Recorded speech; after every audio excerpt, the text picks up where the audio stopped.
Welcome to the Measure Success podcast, where we talk with top leaders about effective strategies that inspire success. Very excited to have with us Schiff, chairman of Birthing of Giants. But first, before we get in more into his bio, I want to give a little shout out to Bob Goldsmith, a mutual friend. Bob and Lewis have known each other for a long time. I just recently met Bob in Charleston, South Carolina. Bob, thank you so much for brokering this connection. And we'll talk a little bit later in the show. Lewis, why this came up is Lewis he unknowingly to him, had a significant impact in my life by reading one of his books. And we'll talk about that later in the show. Lewis, let's go a little bit more into who you are. Accomplished author, entrepreneur, and educator specializing in entrepreneurship and business growth.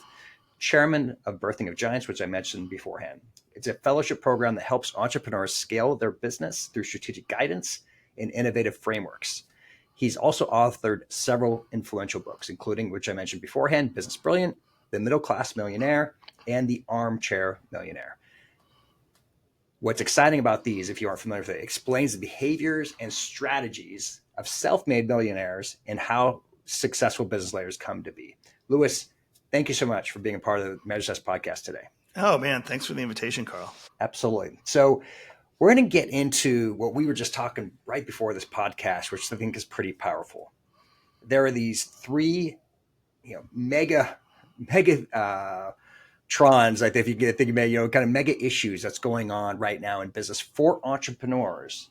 That's a driving force that says, hey, this is a reason to go into it right now. This is the time, no other time in history, perhaps, that we've had these three synergies going on. And this should get you excited. This show, by the way, is about entrepreneurship. It's about business owners creating wealth and finding better techniques of getting there and having purpose in doing it all. So let's go into these mega trends that you talked about, Lewis. What are they? So you're right, Carl. This sort of confluence of events has never happened. What I think is so fun about it is that you might have decided to be an entrepreneur 5 months ago, 5 years ago, 50 years ago, but you walked right into this tornado of possibility in the years roughly 2015 to 2050, this sort of period of time. And the first one happens to be that and this happens in developed countries, that there's a population decline in America. But first, let me start. America is the greatest entrepreneurial platform country in the world. There's just nothing even close in history. The second is there is a population decline, meaning what's called the replacement rate. I'm always worried about getting too technical with an audience, but a mommy and a daddy make a baby, right? So they have to make at least 2 babies to just replace themselves. That's called the replacement rate. That means 2 people have to make 2 people. In America, as we sit here, the replacement rate is 1.6. Typically, 2 people are making roughly 1.6 people, and that doesn't scale. And that doesn't allow our Social Security to keep going and all the other things we need. So, of course, in America, we have to remember that it's such an attractive country. It's the single greatest brand in the history of the world, America, that people want to be here. And so we have the immigrants coming to make up the difference. But the bottom line for you as an entrepreneur is that it means that there are fewer of you, meaning because there are fewer people, there are fewer entrepreneurs. Because there are fewer entrepreneurs, there are fewer companies that actually ever achieve scale. So if you have built a company that has some kind of scale or has the potential for scale, you are just absolutely sitting on a gold mine because there are fewer of you to begin with. That's trend number 1. Trend number 2 is that the world is absolutely awash in capital. And so there's all this money moving from one generation to the next.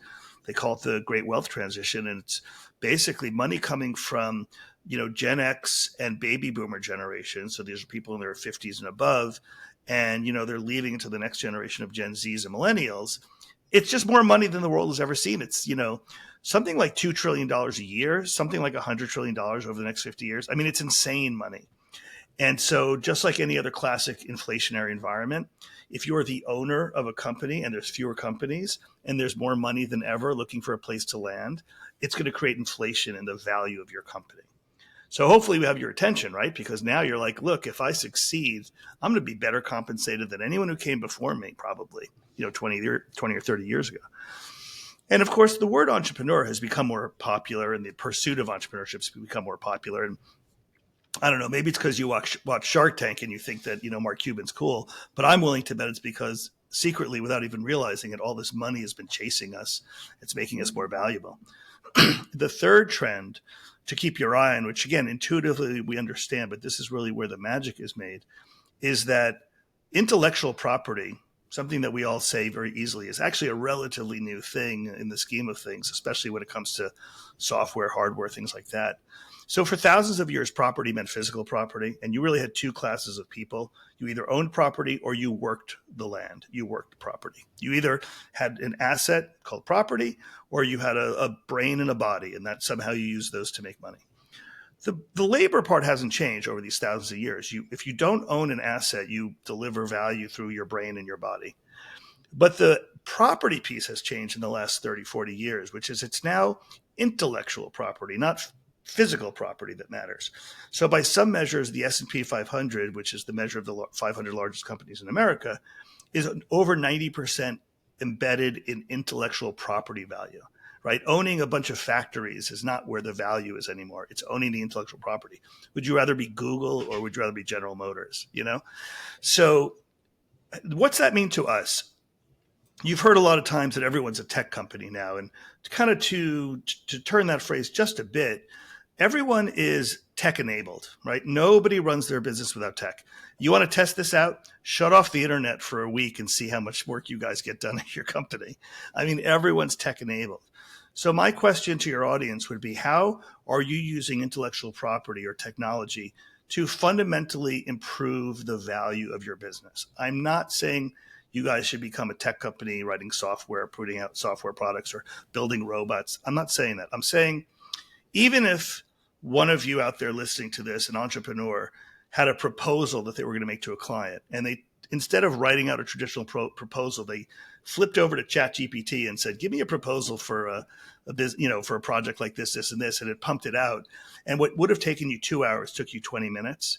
You have just enabled your company through tech in a way that probably will show up in your gross margin or in your bottom line. You're using tech to do better. So let's take two people. One says, "No, I'm going to write out my proposal. It takes me 2 hours." The other one says, "I'm going to use ChatGPT. It's going to take me 20 minutes. One of them is doing a better job of being a modern, 21st century tech-enabled company because they're improving their productivity through the implementation of tech. And so that's everyone's job. The third of my trends is that you have to find a way to use tech to run your business better so that it looks healthier, it scales, it's more valuable, so that if you're one of this, trend number one, if you're one of the few entrepreneurs out there, trend number two, there's all this money chasing you. And trend number three is you're demonstrating productivity and efficiency and scalability through the implementation of technology. That's where the magic is. I'm going to just touch on that last part you said right there and just how I'm practically using it. So on Fridays, which is being recorded right now, I'm in Oregon. You're in New York City. First of all, cool that we can even do this. Right. Of course, it's incredible. It's funny how like this technology alone is dirt cheap. I mean, I've spent a couple dollars on the camera before me. The mic's $100. I got a quick little light up here. How cheap and effective. And one of the blessings, in a weird way, I heard to say there's anything a blessing of COVID. Everyone learned how to use Zoom. Sure. And now we could all use it easily. So it just enables these conversations. So a lot of my Fridays are multiple podcasts with people across the nation. I talked to somebody from Cologne, Germany. That's tech enablement. The other part is simple as this. In the past, I would have somebody prepare a bio for me. We'd send back and forth the bios, get a bunch of information. They'd prepare it. They'd put it in a document. I just went ChatGPT, Lewis, and just looked you up. That whole little bio just in the beginning, that was all ChatGPT. I mean, it does hallucinate from time to time, but it's pretty darn accurate. And you can say, give me the short version, give me the long version, give me the exciting version, give me the boring version. That's right. That's right. And it was minutes, literally minutes. And that's powerful. Saves time, saves cost. And actually, I feel it's more accurate, and not always, but I mean, a lot of times I can get it out so quick. It's amazing. So I'm curious now forgive my ignorance here. One of the things I used to hear economically from a long-term perspective is that a declining population, if you may, right, is a negative, right? It is not something that we want. And this is a real trend. I mean, this is a reality that's starting to happen. this is why we actually need immigration in the United States, right? To help make sure that the total amount of population is increasing, because once again, right. So I think I'm correct Yeah. there, right? Anytime you're declining, Yeah. it's not a good thing. So, but you're saying though, this is actually a benefit for the entrepreneurship part of Yeah. that. Yeah. Help me understand that why a little bit deeper, because it's a little bit, I feel like there's like almost in a weird way, less opportunity, but you're saying no, because there's less people willing to take risk in this market opportunities. We're going to get more dollars passed to us. Is that what you're saying? Pretty much. And if you think about, this is the least romantic way to think about people, but if you think about them as economic units of productivity, they're either makers or takers, right? So, a little baby is a taker, they can't contribute. And a person in their 30s with a college education is a maker. And a person in their 50s or 60s with a college education is a bigger maker. Well, we have something, it's so funny because, I always say, like, if you ask a fish what it's like to swim in water, they really can't answer because they've never known anything but water. Well, we live in this entrepreneurial wonderland called America. But so we look at a 1.6 person replacement rate. We say, we'll make it up with immigration. They don't say that in Russia, where nobody wants to go there. They're not going to make it up in immigration because nobody wants to be there. So we have like this inherent attractiveness, and we solve these problems with immigrants. Immigrants are amazing. They're a very high productivity group of people. They're not quite as productive as, let's say, a very well educated, very well networked 50-year-old American, because they just don't know how the game is played quite as much. But they will, and in a generation or two, they surely will. And so to be this sort of well networked, connected, well educated, savvy American who's in their maker phase, that's the best place to be, really. I mean, we didn't make it happen in a sense. We were born into it, but it happens to be that we're in the catbird seat. So you now have probably the most access to capital of any population slice in the world. Americans in their 50s or 40s or 30s, anywhere in that area, or 60s for our older friends. But take advantage of it. Build something smart. Use your resources. Create something of value.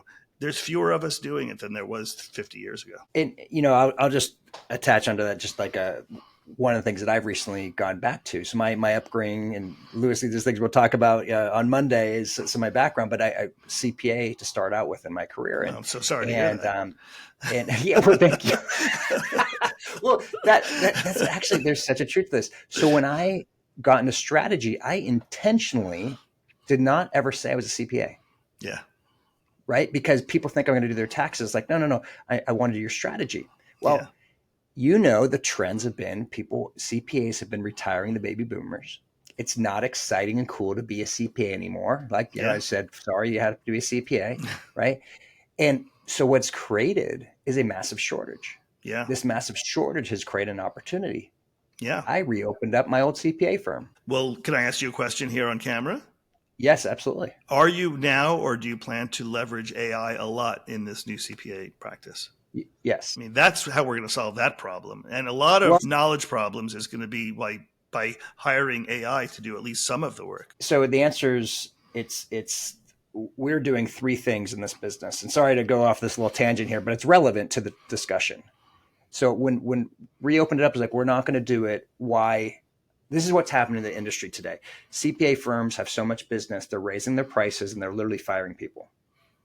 So there's this girth of business that's available by people who can't get service. And even when you have a higher end paying, people aren't answering the phone because they know they have you.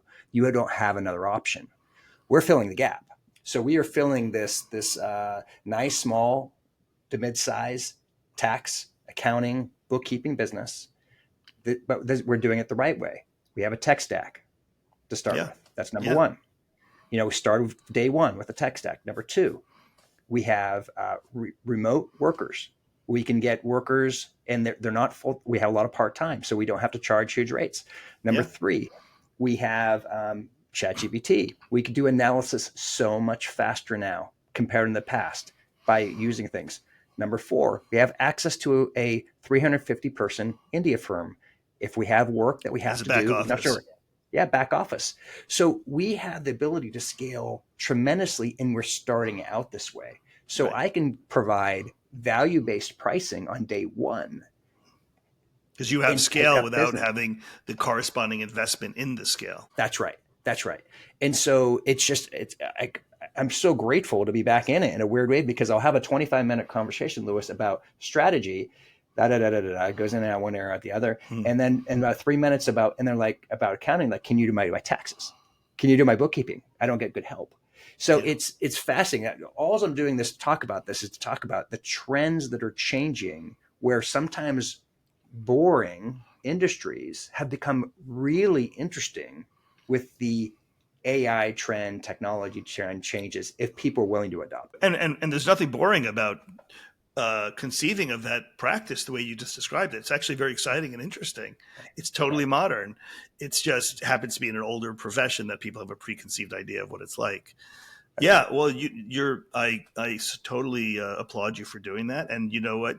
You also know that a lot of accounting firms are being rolled up because a lot of the big money knows what you just said, which is there's not enough of it, and they want you to do what you just said. I mean, you just gave a master class on how to build a business, because if you can build a scalable business that doesn't require the same kind of infrastructure investment, you own something very valuable. Or flip of it is, do something that requires a lot of cash, but do something that the whole world wants. In other words, build some kind of tech platform that everybody will want from you once you spend $20 million building it or something. What's so interesting, Lewis, is the part that's been the pleasant surprise is what they've been really yearning is personal connection. Clients. Clients do. They want to talk to a human.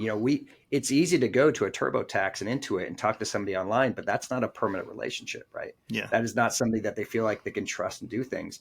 But you got to be careful. Like, you can't offshore that, right? That Right. people want to talk to somebody who is U.S. based, English speaking, American culture, right? And so it's this interesting balance of tech stack support, back office, and great customer support.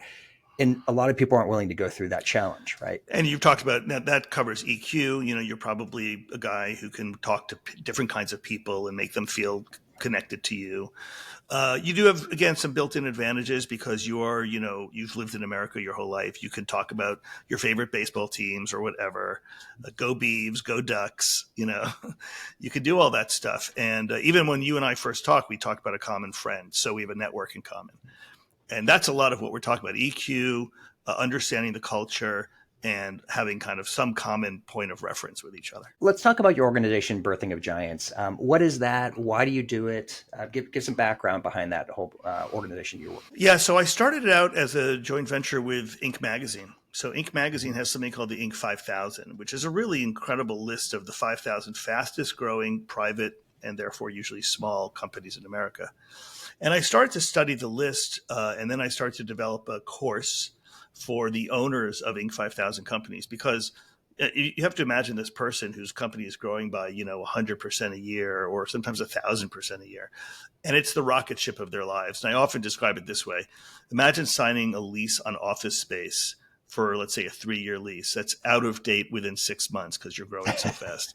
Like, imagine what that person's life is like, And so they're both being told by everyone around them that they're amazing. At the same time, they're like 30 to 90 days for the wheels coming off the wagon if clients stop paying or something, And so they're terrified and they're exhilarated. And I start to work very closely with them and kind of came up with what's working and what doesn't work for that crowd. And really, in the end, Birthing of Giants is a reflection of the fact that to get past that rocket ship stage and to build something scalable and structurally sound that is one day sellable maybe to somebody, to a private equity firm or a competitor or something like that, is you have to change your job. You have to go from being an operator to being an owner. And you have to go from your job being, let's say it's a software business. I'm the best software coder at the company. You have to transition into, I'm the best strategist for this company. I don't actually even know how to write software anymore, or software has passed me by, And so Birthing of Giants teaches people how to make that transition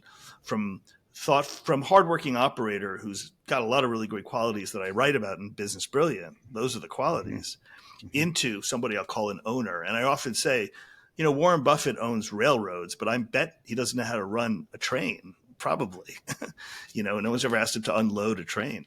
So he's an operator. He sees he's an owner. He sees the train business in numbers and in, human capital and capital.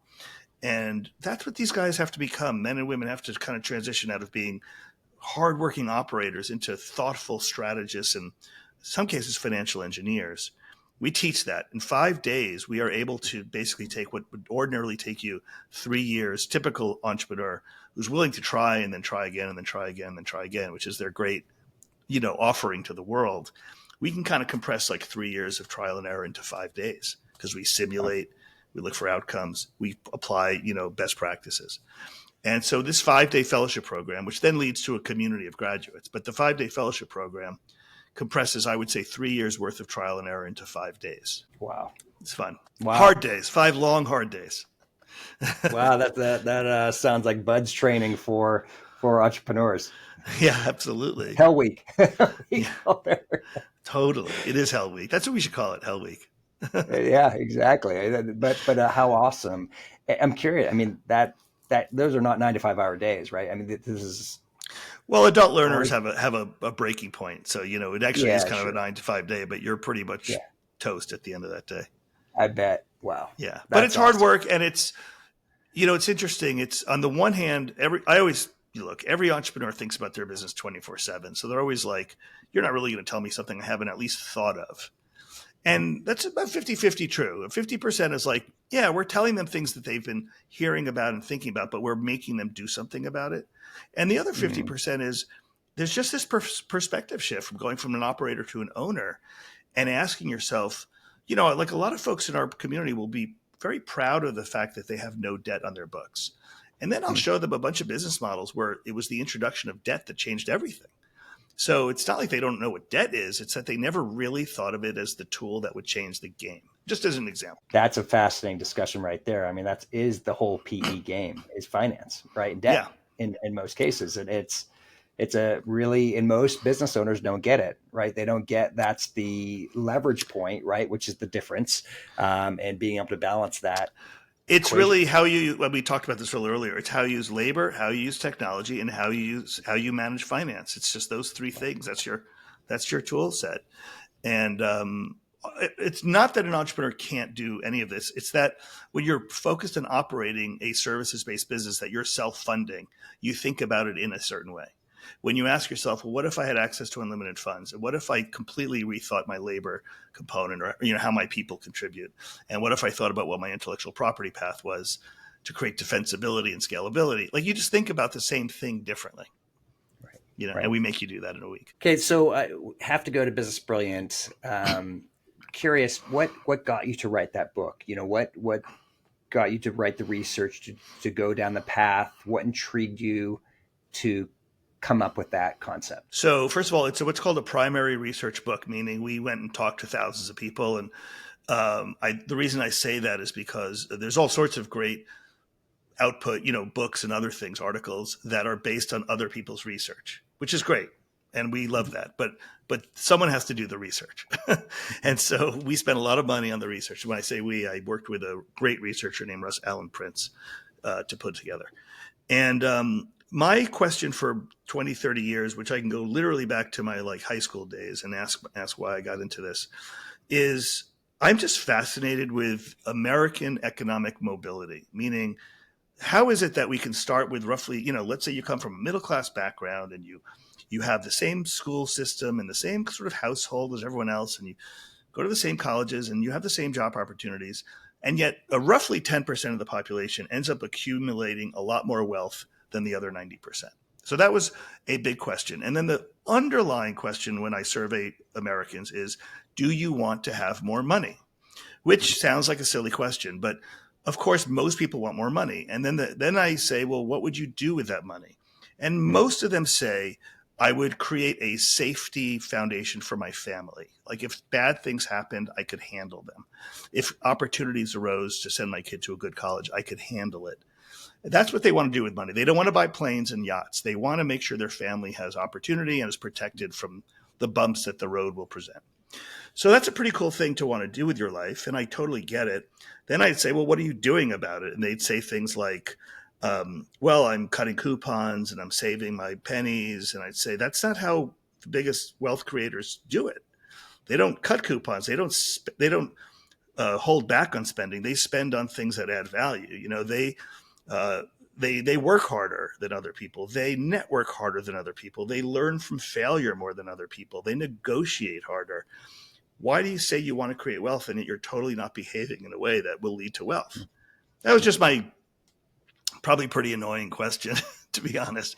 But why is it that you say you want something and that your behavior completely doesn't match it?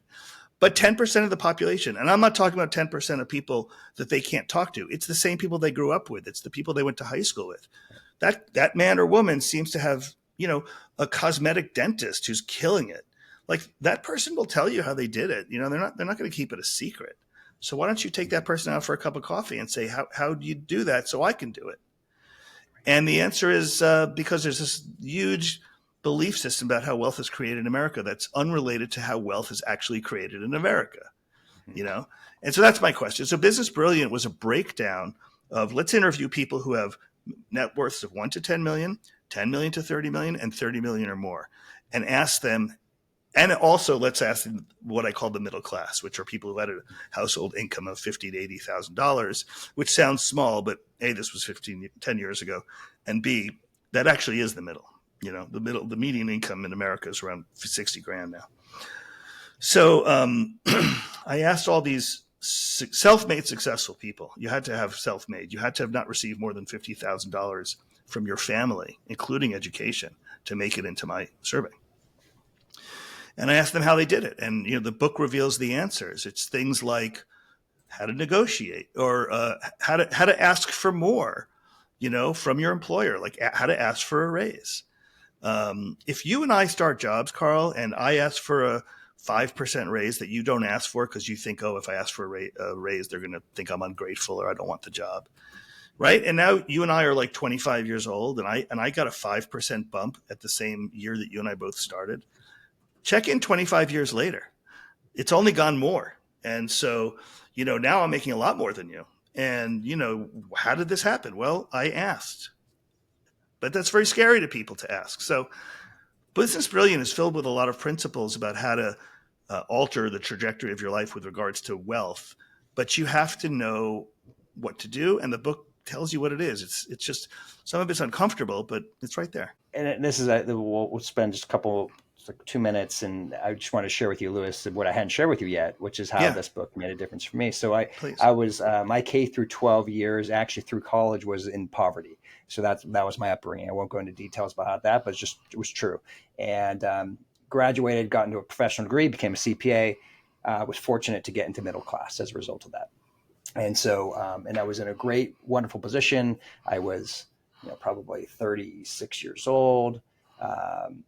And had comfort, had a basic amount of luxury, had flexibility to coach my kids, had a lot of really wonderful things, and I was very grateful for it. But I read your book, and I realized I had gotten comfortable, and comfortable in a way that these perceived truths of what we should be doing, that the classes say differently. I remember when I was in poverty and the words we would say. And so I was, quote unquote, in this middle class, and there was these words that we say. And what I didn't realize is that there was these misgivings, I'll call it, where it actually strangles, it creates its own ceiling on our ability to get to the next level, because we're almost trying to keep each other there because we feel more comfortable. Yes. And your book unlocked that for me. Wow. And it was a really profound. And I got this job opportunity. A recruiter had called up, and I just read your book beforehand. And if I hadn't read your book, I don't think I ever would have left. Wow. And it created this opportunity for me to get to the next level. And I'm not the 1%. I'm not, I want to be careful. I'm not, but I'm in a different place today than I would have been if I would have stayed. And I'm happier for my flexibility I have today, to be able to talk with people like you, to be able to share this information in the world. Because just like you, I'm trying to share and be an educator also. That's a big part of why we have the podcast, is to give people information.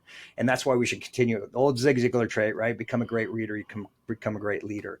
But I just really want to thank you. Your insights completely took a kid who was born in Lynn, Massachusetts, grew up in poverty in a suburb of Oregon and was able to get opportunities to talk to people who are changing the world, and your insights in that book help unlock and help me to get to there. And so I just want to thank you so much Wow, on the that's air for incredible, that. Carl. I mean, that means so much to me. That's amazing. Sometimes we talk about how to like get somebody to crack open a book, and you get into this like, I'll teach them how to be rich. And does that sound like it's believable? But more importantly is what you just said, which is it changed the way I look at the world. It changed the way I think. I tried something different as a result. That's much more important than, any of the other junk we talk about. Yeah. So thank you. Thank you so much. Unfortunately, we're at that horrible time. We have to end and get wrap this up as we're just a couple minutes over. We actually were able to record some mini podcasts today earlier, as well as the Measure Success podcast. Of course, you've written multiple books. What's a book that, and I know you have a ton of books here, what's a book that's not yours that you'd recommend our audience to read that's kind of maybe similar grain with the trends that are happening today, perhaps, Mm-hmm. that you're going through with Birthing the Giants? What's a book that you recommend, like your people who are in your classes, that they should be getting into? Yeah, a powerful book. I can name two, and they're both members of our Sure, faculty. please. Yeah. One is Small Giants by Bo Burlingham, which is really a book about the power of building a really thoughtful small business and loving it. Small Giants. You don't, and the sort of tagline I always use is, you don't have to be big to be great. You can be a great small company. And the other book is No Man's Land by Doug Tatum. And it's based on this thing called the 4M model. And Doug is as smart as they come. And any business owner who ever read it will immediately be like, oh my God, this is what I have to do next. And it's hard work, but it's No Man's Land and Small Giants are my two favorite business books. I read the former, but not the latter. So thank you for that insight. For sure. I'm gonna order that today. That sounds like an amazing book, and so thank you for that, Louis. And I'll just ask, perhaps of course the show is called the Measure Success Podcast. How do you measure success in what you're doing today? Right. Well, okay. So for sure, the question I asked was, do you want more money? And almost everyone says yes. And so money is an enabler. Money is scarce on purpose, right? If you gave everyone $1 million, then it wouldn't be worth $1 million anymore. There has to be one person has $1 million and the rest of us don't. Otherwise, it doesn't have value. So that's the money part. But absolutely, without a doubt, I would say a few things. One is I'm very thrilled to be part of the entrepreneur world because it's the most intense path to self-discovery you will ever have. I mean, you can't have really rough edges and keep growing and thriving as a leader or an entrepreneur. You have to evaluate, why is it that people react to me this way when I do this?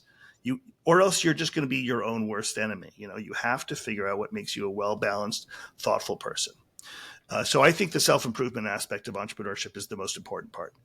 And then the second thing I would say is to be part of innovation, right, in one form or another, is like the most exciting thing in the world, because the whole world thrives on innovation. And our quality of life right now, Carl, the likelihood of you and I dying from a heart attack, the likelihood of us, having longer lives, healthier lives, is all based on innovation. The fact that you and I have air conditioning and heating when we want it, on and on and on. Innovation is the driver of quality of life. And so entrepreneurship is self-discovery, and it's also innovation. And I think that's to just spend your life becoming a better person and knowing yourself better and participating in how the next generation builds on the shoulders of all the generations that came before us is a life well lived. Yeah, absolutely. Louis, thank you so much for being a part of the Measure Success Podcast today. Thanks, Carl. I really appreciate it. To everyone else who's listening, I hope you've appreciated this. Literally, Louis is somebody who has changed my life, and I appreciate that he's clearly changing people every day today. And of course, their innovations and their work is changing their lives, which is really fun to be able to teach leaders. I encourage you to go out, learn more about what he's doing, read his books, and and I hope the inspiring thing for you is continue to be a learner. The human potential is extraordinary if we're willing to let our minds be open to change. With that, I'd like to say, wishing you the very best and measuring your success. Have a great day.